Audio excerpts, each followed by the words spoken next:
बहुत समय पहले की बात है।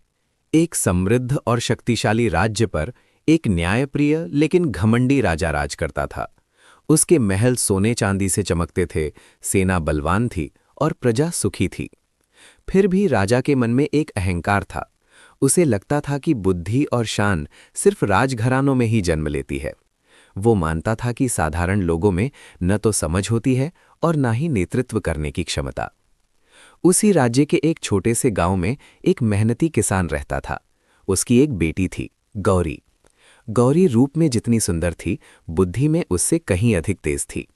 वो पढ़ी लिखी तो नहीं थी, लेकिन जीवन के अनुभवों ने उसे गहरी समझ दे दी थी। वो खेतों में पिता का हाथ बटाती, घर संभालती और गांव वालों की समस्याएं भी सुलझा देती।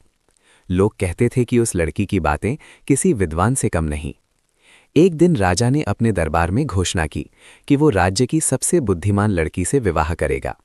दरअसल राजा अपनी रानी के लिए ऐसी स्त्री चाहता था जो उसे सही सलाह दे सके, पर उसका अहंकार ये भी चाहता था कि वो लड़की किसी बड़े राजघराने से ही हो। उसने पूरे राज्य में संदेश भिजवाया कि जो भी लड़की उसकी 3 कठिन पहेलियों का उत्तर दे देगी, वही उसकी रानी बनेगी। दरबार में दूर दूर से राजकुमारियां आईं, महंगे वस्त्र, चमकते गहने और बड़े बड़े दावे।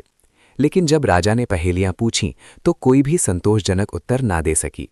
पहली पहेली थी, दुनिया में सबसे तेज क्या है? दूसरी, सबसे भारी क्या है? और तीसरी, सबसे मूल्यवान क्या है?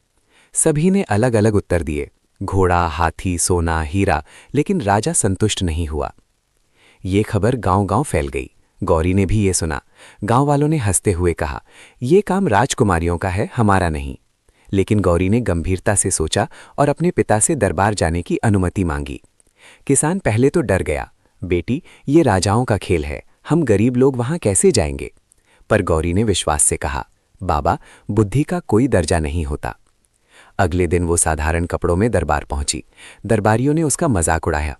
राजा ने भी उसे देखकर तिरस्कार से पूछा, तुम कौन हो? गौरी ने शांत स्वर में उत्तर दिया, मैं एक किसान की बेटी हूं और आपकी पहेलियों का उत्तर देने आई हूं। राजा ने पहली पहेली दोहराई, सबसे तेज क्या है? गौरी ने कहा, महाराज, सबसे तेज है मन। एक पल में ये धरती से आकाश तक पहुंच जाता है।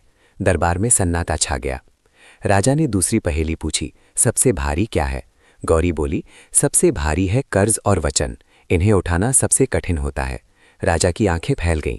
तीसरी पहेली आई, सबसे मूल्यवान क्या है? गौरी ने सिर झुकाकर कहा, सबसे मूल्यवान है सत्य और विश्वास, इनके बिना राज्य और संबंध दोनों टिक नहीं सकते। राजा कुछ क्षण तक मौन रहा। उसके मन का अहंकार जैसे टूटने लगा। उसने पहली बार महसूस किया कि सच्ची बुद्धि महलों में नहीं, बल्कि अनुभव और सादगी में भी मिल सकती है। उसने गौरी से पूछा, अगर मैं तुमसे विवाह कर लूं तो तुम रानी बनकर क्या करोगी? गौरी ने विनम्रता से उत्तर दिया, मैं पहले प्रजा की बेटी हूं, फिर रानी बनूंगी। मैं आपके साथ मिलकर ऐसा राज्य बनाना चाहूंगी जहां किसी को न्याय के लिए तरसना न पड़े। राजा को उसका उत्तर इतना भाया कि उसने वही घोषणा कर दी कि वो गौरी से विवाह करेगा। दरबार में हलचल मच गई। एक किसान की बेटी रानी बनेगी। लेकिन राजा ने स्पष्ट कहा, राज्य को सुंदर चेहरे नहीं, सच्ची बुद्धि और सच्चा हृदय चाहिए।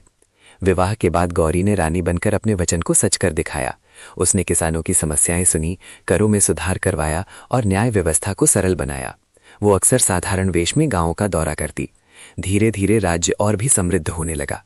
प्रजा खुश रहने लगी और राजा भी पहले से अधिक विनम्र हो गया। एक दिन राजा ने रानी से कहा, मैंने तुमसे विवाह इसीलिए किया क्योंकि तुम्हारी बुद्धि ने मेरा अहंकार तोड़ दिया। तुमने मुझे सिखाया कि सच्ची महानता जन्म से नहीं, कर्म और विचारों से आती है। इस प्रकार एक किसान की बेटी अपनी बुद्धिमानी, विनम्रता और सच्चाई के कारण रानी बनी। राजा ने उससे विवाह इसीलिए किया क्योंकि उसने समझ लिया था कि राज्य को संभालने के लिए सिर्फ शाही हुन नहीं, बल्कि सच्चा ज्ञान और करुणा भी चाहिए। और यही इस कहानी की सीख है। किसी की कीमत उसके पद या धन से नहीं, बल्कि उसके विचारों और चरित्र से आकी जानी चाहिए।